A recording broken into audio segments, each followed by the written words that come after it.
اسی لفظ حیا سے ایک اور معنی بستی کے حوالے سے بھی سامنے آیا، جس کو عربی زبان میں حی کہتے ہیں، اور حی کہتے ہیں بستی کو۔ اور آپ سب اچھی طرح جانتے ہیں کہ بستی گھروں کا مجموعہ نہیں ہوتا کہ بہت سارے مکانات بنا دیے جائیں، بہت سارے پلازے بنا دیے جائیں، تو وہ محض پلازوں کا بن جانا بستی نہیں ہوتا، لیکن ان مکانات میں جب انسان زندگی اختیار کرنا شروع کر دیتا ہے اور رونق بحال ہو جاتی ہے، چلت پھرت شروع ہو جاتی ہے، تو اسے ہم کہتے ہیں کہ یہ بستی ہے جس میں لوگ بس رہے ہیں۔ تو اسی حیات سے لفظ حی بنا، جس کا معنی بستی ہے۔ اور جب بھی کسی انسان کے اندر یہ جوہر پیدا ہو جاتا ہے تو یوں سمجھ لیجئے کہ اس کے اندر کے مکان وہ گھروں میں تبدیل ہو جاتے ہیں، اس کے اندر کے مکانات وہ بستیوں میں تبدیل ہو جاتے ہیں، وہ ایک زندہ انسان ہو جاتا ہے، وہ ایک زندہ بستی کی کیفیت اختیار کر جاتا ہے۔ یہ اس کے اندر معنی پایا جاتا ہے۔ حیا کا ایک معنی سلامتی کا بھی ہے، سلامتی، اور سلامتی بھی تو زندگی کی ایک علامت ہے۔ ہم جب کسی کو دعا دیتے ہیں کہ سلامت رہو، تو در حقیقت ہم اسے یہ دعا دیتے ہیں کہ تم زندہ رہو، اور صرف زندہ نہ رہو کہ تمہیں سانس آتی رہے تمہارے اندر، بلکہ اس طرح سلامت رہو کہ تمہارا جسم، تمہاری کیفیت، تمہارے مزے اور تمہاری تمام کام بڑے اچھے طریقے سے آگے بڑھیں، اور تم ہر نقصان سے بچتے رہو۔ اس وجہ سے سلامتی کی دعا دی جاتی ہے۔ اور عرب دنیا میں جب بھی کسی کو سلامتی کی دعا دینا ہو تو کہا جاتا ہے کہ حیاک اللہ، اللہ تعالیٰ آپ کو سلامت رکھے۔ اسی حیا میں ایک لفظ اور بنا، اسی حیا سے، جو حیا کا اصل جوہر ہے اسی سے ایک اور لفظ بنا، اور وہ لفظ ہے کہ جب آپ کسی شخص کو یا بہت سارے لوگوں کو کسی اچھے کام کی طرف بلائیں اور اس سے کہیں کہ جلدی آؤ اس خیر کے کام کی طرف، تو کسی اچھے کام کی طرف جلدی بلانا اور کہا جائے کہ آؤ دوڑو اس اچھے کام کی طرف، اس میں بھی حیا کا لفظ پایا جاتا ہے۔ اور یہ لفظ آپ ہر روز اذانوں میں سنتے ہیں، حی علی الصلاۃ، حی علی الفلاح، آؤ کامیابی کی طرف، آؤ نماز کی طرف۔ تو یہ جو حی علی الصلاۃ اور حی علی الفلاح ہے، یہ لفظ بھی حیا ہی سے اخذ کرتا ہے، اس کے اندر بھی حیا کا جوہر، زندگی کا جوہر پایا جاتا ہے۔ تو سامعین محترم، اب حیا کا معنی ذرا وسیع ہو گیا ہے، لیکن اس جوہر کو پتہ کیسے چلے کہ کس کے اندر یہ جوہر پایا جاتا ہے کہ نہیں پایا جاتا؟ آئیے میں اس کی چھوٹی چھوٹی 2-3 مثالیں دیتا ہوں۔ آپ نے اپنی بستیوں میں، اپنے گھروں میں، اپنے خاندان میں ایسے منظر کئی بار دیکھے ہوں گے کہ ایک نوجوان ہے، اپنے دوستوں میں بیٹھا ہوا ہے، خوش گپیاں کر رہا ہے، گریبان اس کے کھلے ہوئے ہیں، ہاتھ میں سگریٹ ہے اور اسے کوئی پرواہ نہیں ہے، لیکن اچانک اس نوجوان کی نگاہ پڑتی ہے کہ اس کے والد صاحب آ رہے ہیں گلی میں سے، یا اس کے فلاں استاد جو ہیں وہ آ رہے ہیں۔ وہ اپنے استاد کو دیکھتے ہی فوراً کھڑا ہوتا ہے، یا اپنے والد کو دیکھ کر فوراً ہی کھڑا ہوتا ہے، سگریٹ چپکے سے نظر بچا کے باہر پھینک دیتا ہے ادھر ادھر، اور اپنے گریبان سیدھا کر کے اور بالکل الرٹ، مؤدب ہو کے کھڑا ہو جاتا ہے۔ اس جذبے کو حیا کہا جاتا ہے۔ یہ جو حیا ہے نا، اس کے اندر اس نے در حقیقت اپنے والد کا یا اپنے استاد کا یا اپنے پیر و مرشد کا یا اپنے کسی بڑے کا احترام کیا، اور یہ احترام کا جو جذبہ تھا اس کے دل میں زندہ تھا۔ اس احترام کے جذبے نے فوراً اسے کھڑا کیا، اس کے ہاتھ سے سگریٹ پھینکوایا، اس کے گریبان اور کالر صحیح کروائے، اور اسے بالکل مؤدب شکل میں کھڑا کر دیا۔ اس کو کہتے ہیں کہ اس میں اس کے والد کی حیا پائی جاتی ہے، وہ اپنے والد کی حیا کرتا ہے، وہ اپنے استاد کی حیا کرتا ہے، وہ اپنے مرشد کی حیا کرتا ہے، وہ اپنے بڑے کی حیا کرتا ہے۔ گھروں میں بھی آپ لوگوں نے دیکھا ہوگا، ہمارے جو مشرقی معاشرہ ہے اور مغرب کے معاشرے میں بھی ایک زمانے تک یہ بات موجود تھی، اور اب بھی وہاں بہت ساری دیگر اچھائیاں جو پائی جاتی ہیں ان میں یہ بہت سارے خاندانوں میں موجود ہے۔ جیسے مشرق میں پاکستان اور پاکستان کے آس پاس کے علاقوں میں آپ کسی دیہات میں بھی چلے جائیں یا کسی شہر میں چلے جائیں، اکثر دیکھا ہوگا کہ جب بھی بیٹا بستر پہ لیٹا ہوا ہے اور اس کی اماں آ جاتی ہیں کمرے میں یا اس کے والد صاحب آ جاتے ہیں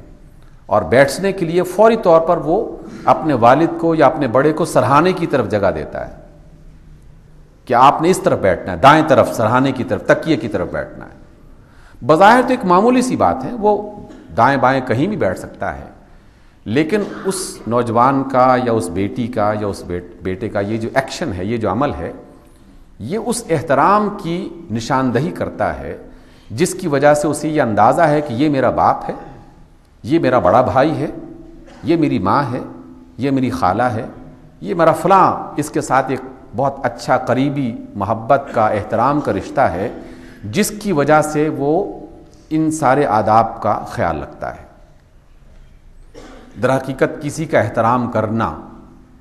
اور کسی کے احترام کے جذبے کو اپنے دل میں زندہ رکھنا، اس کو حیا کہا جاتا ہے۔ اب یہ حیا صرف لباس کی حد تک محدود نہیں ہے، بلکہ یہ اس سے آگے بڑھ گئی ہے بات، اور یہی بات رسول اللہ صلی اللہ علیہ وسلم نے ایک موقع پر ارشاد فرمائی۔ اور میں جب رسول کی بات کر رہا ہوں تو میں نے باپ کی مثال جو دی، استاد کی جو مثال دی، ماں کی جو مثال دی، خالہ اور پھوپھی کی جو مثال دی، یہ تو سب کے سب انسانی رشتے ہیں، اور انسانی رشتے یہ خون کے رشتے دنیا میں ہی ختم ہو جاتے ہیں اگر اس میں ایمان نہیں ہے۔ قیامت کے بعد تو ان کا کوئی رشتوں کا کوئی پاس باقی نہیں رہتا۔ اس کائنات میں ایمان والوں کے لیے جو سب سے مضبوط، سب سے قوی، سب سے بہتر رشتہ ہے، وہ تو رسول اللہ صلی اللہ علیہ وسلم کا رشتہ ہے۔ اور جب بھی کوئی آدمی برا کام کرتے کرتے اچانک رک جاتا ہے، یہ سوچ کر کہ اللہ کے رسول نے اس کام سے مجھے منع کیا ہے، تو بس یوں سمجھ لیجئے کہ اس کے دل میں رسول اللہ صلی اللہ علیہ وسلم کے احترام یا ان کے حوالے سے حیا کا جذبہ زندہ ہے۔ اور جس نے کوئی کام رسول اللہ صلی اللہ علیہ وسلم کی حیا کرتے ہوئے چھوڑ دیا، سمجھ لیجئے کہ وہ دنیا میں بھی کامیاب اور آخرت میں بھی شفاعت رسول کا حقدار ٹھہرا، وہاں پر بھی وہ بہت ہی معزز ٹھہرا۔ اور یہی وجہ ہے کہ علامہ اور اس کے استاد اور ان کے بہت سارے لوگ اور دنیا میں جتنے بھی اللہ کے جو ولی گزرے ہیں، ان سب نے کسی نہ کسی انداز میں یہ جملہ ضرور کہا ہے کہ اللہ مجھے ایسا بنا دے کہ میں قیامت کے روز رسول اللہ کے سامنے پریشان نہ ہوں، پشیمان نہ ہونا پڑے مجھے، اور ان کے سامنے جب میری حاضری ہو تو رسول اللہ مجھ سے نہ پوچھیں کہ تم نے کیا کر دیا۔ یہ رسول کی حیا ہے۔ جس طرح ہم اپنے بچوں میں سے اپنے گلی محلے میں کسی فرد کو دیکھتے، کسی نوجوان کو دیکھتے ہوئے کہ وہ غلط کام کر رہا ہے، تو ہم اسے کہتے ہیں کہ اپنے خاندان کی تو حیا کرو، اپنے والد کا تو احترام کرو، تمہارے والد کا کیا احترام ہے اس بستی میں، اس علاقے میں، بڑا نام ہے اس کا، لوگ ان کو بڑی عزت کی نگاہ سے دیکھتے ہیں، اور تمہیں اتنا بھی خیال نہیں ہے کہ اپنے والد کا احترام کرو۔ جس طرح ہم انہیں سمجھاتے ہیں، بالکل یہی کیفیت رسول اللہ صلی اللہ علیہ وسلم کے حوالے سے ہمیں سمجھنی چاہیے۔ اور جو شخص رسول اللہ کا احترام نہیں کرتا تو وہ احترام آہستہ آہستہ گرتے گرتے گرتے گرتے ان کے ماں باپ کے احترام سے بھی وہ خالی ہو جاتا ہے، استادوں کے احترام سے بھی بالآخر خالی ہو جاتا ہے، انسانوں کے احترام سے بھی بالآخر وہ خالی ہو جاتا ہے، اس لیے کہ وہ بنیادی جو کلی ہے، بنیادی جو کڑی ہے، وہ ٹوٹ گئی ہے، اور بنیادی کڑی جب ٹوٹ جائے تو باقی رشتے تو بالکل کمزور قسم کے رشتے ہیں، وہ رشتے جو کسی بھی وقت انسان کو پریشانی میں مبتلا کر سکتے ہیں۔ اس لیے رسول اللہ صلی اللہ علیہ وسلم کی حیا کرنا، اور جو رسول کی حیا کرتا ہے در حقیقت وہ اللہ کی حیا کرتا ہے، کیونکہ رسول اللہ سے جڑے ہوئے ہیں، رسول اللہ سے الگ نہیں ہیں۔ رسول اور اللہ میں خالق اور مخلوق کا فرق ضرور ہے، لیکن عمل اور ایمان کے اعتبار سے کوئی فرق نہیں ہے۔ جو رسول کی بات مانتا ہے وہ اللہ ہی کی بات مانتا ہے، جو رسول کا احترام کرتا ہے وہ اللہ کا احترام کرتا ہے۔ اب آئیے میں ایک آخری بات رسول اللہ کی آپ کے سامنے پیش کرتا ہوں، اور پھر ہم سب مل کے سوچیں اور اپنی زندگی کا خود جائزہ لیں کہ کیا ہم واقعی حیا کر رہے ہیں، ہمارے اندر حیا کا جذبہ پایا جاتا ہے۔ رسول اللہ صلی اللہ علیہ وسلم ایک بار اپنے صحابہ کے سامنے آیا اور کہا کہ استحیوا من اللہ عز وجل حق الحیا، اے لوگو اللہ کی حیا کرو جس طرح حیا کرنے کا حق ہے۔ قلنا یا رسول اللہ انا نستحی والحمد للہ، صحابہ کہتے ہیں کہ ہم نے کہا اللہ کے رسول ہم اللہ کی حیا کرتے ہیں، اللہ کا شکر ہے کہ اللہ نے ہمیں یہ عزت دے رکھی ہے اور ہم اللہ کی بڑی حیا کرتے ہیں، ہمیں پتہ ہے کہ اللہ کا کیا لحاظ کرنا چاہیے اور کیا لحاظ نہیں کرنا چاہیے۔ رسول اللہ فرماتے ہیں کہ لیس ذالک، نہیں اس طرح نہیں جس طرح تم کہہ رہے ہو، بلکہ اس طرح جس طرح میں تمہیں بتا رہا ہوں اس طرح حیا کرو۔ پھر رسول اللہ فرماتے ہیں صلی اللہ علیہ وسلم وَلَكِنْ مَنِ اسْتَحْيَا مِنَ اللَّهِ حَقَّ الْحَيَاءِ فَلْيَحْفَظِ الرَّأْسَ وَمَا حَوَى، جو اللہ تعالیٰ کی صحیح حیا رکھتا ہے اسے چاہیے کہ وہ اپنے دل میں آنے والے خیالات کا خیال رکھے، اپنے دماغ میں آنے والے خیالات کا خیال رکھے کہ وہ خیالات کون کون سے آ رہے ہیں۔ اگر ان خیالات میں سے، ان سوچوں میں سے، آرزوؤں میں سے، خواہشوں میں سے کوئی چیز ایسی آ رہی ہے جو اللہ کو پسند نہیں ہے، رسول اللہ کو ناگوار ہے، اگر تو اس کو نکال دیا اس طرح جیسے اس نے سگریٹ پھینک دیا تھا تو سمجھ لیجئے کہ اس کے اندر اللہ کی حیا پائی جاتی ہے، اور اس حیا کی وجہ سے اس نے اپنے آپ کو اس غلطی سے بچا لیا۔ اس لیے فرمایا کہ فَلْيَحْفَظِ الرَّأْسَ وَمَا حَوَى، کہ اسے چاہیے کہ وہ اپنے سر کی حفاظت کرے اور سر میں آنے والے خیالات کی حفاظت کرے۔ وَلْيَحْفَظِ الْبَطْنَ وَمَا وَعَى، اسے چاہیے کہ وہ اپنے پیٹ کا خیال رکھے اور جو پیٹ میں جا رہا ہے اس کا خیال رکھے، یعنی جو رزق میں کما رہا ہوں اور جو رزق میں کھا رہا ہوں اس کا خیال رکھوں گا اور اس میں حلال اور حرام کی تمیز رکھوں گا تو تب مجھے اللہ کی حیا ہے۔ لیکن اگر میں اس کی تمیز نہیں کر رہا تو میں چاہے کتنا ہی نمازی کیوں نہ ہو جاؤں، کتنے ہی عمرے میں نے کر لیے ہوں، شکل و شباہت سے کتنا ہی اچھا متقی اور پرہیزگار دکھائی دیتا ہوں،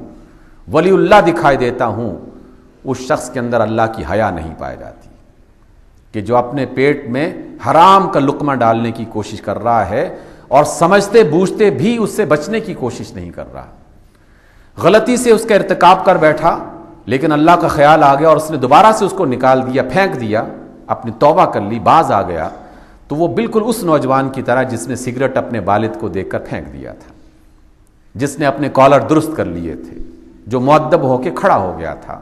اور ایسا نوجوان باحیا ہی ہے۔ اور جب وہ حیا بڑھتی چلی جاتی ہے تو پھر وہ نوجوان بالآخر کسی بھی محفل میں غلط کام کرنے سے اپنے آپ کو بچانے کے لیے کامیاب ہو جاتا ہے، وہ بچا لیتا ہے۔ اس لیے فرمایا کہ اپنے پیٹ کا خیال رکھو اور جو اس میں آنے والا رزق ہے، جو اس میں جا رہا ہے، جو تم اس میں ڈالتے ہو، اس کا خیال رکھو۔ وَلْيَذْكُرِ الْمَوْتَ وَالْبِلَا، اور ان دونوں کا خیال رکھنے کے لیے ایک طریقہ یہ ہے کہ تم موت کو اور بوسیدہ ہو جانے کو اپنے ذہن میں تازہ رکھو، کہ چیزیں بوسیدہ ہو جاتی ہیں، چیزیں پرانی ہو جاتی ہیں، دیر نہیں لگتی چیزوں کو بوسیدہ ہونے میں، کھانے کو پرانا ہونے میں چند گھنٹے لگتے ہیں۔ جو آپ کھانا حرام کا لقمہ جو آپ نے کھایا اس کو پرانا ہونے میں چند گھنٹے لگتے ہیں، اور انسان کو بھی پرانا ہونے میں بہت دیر نہیں لگتی، چند سال لگ جاتے ہیں، بستیوں کی بستیاں پرانی ہو جاتی ہیں۔ اس لیے جو پرانے ہو چکے، جو بوسیدہ ہو چکے، جو ویران ہو چکے، ان کا خیال رکھ کے اپنے آپ کو اس غلطی سے بچایا جا سکتا ہے۔ آئیے اللہ اور اس کے رسول کی حیا کریں اور ان کا احترام کرتے ہوئے اپنے آپ کو ان غلطیوں سے پاک کرنے کی کوشش کریں کہ جنہیں اللہ اور اس کے رسول پسند نہیں کرتے۔ اقول قولی ھذا واستغفر اللہ لی ولکم۔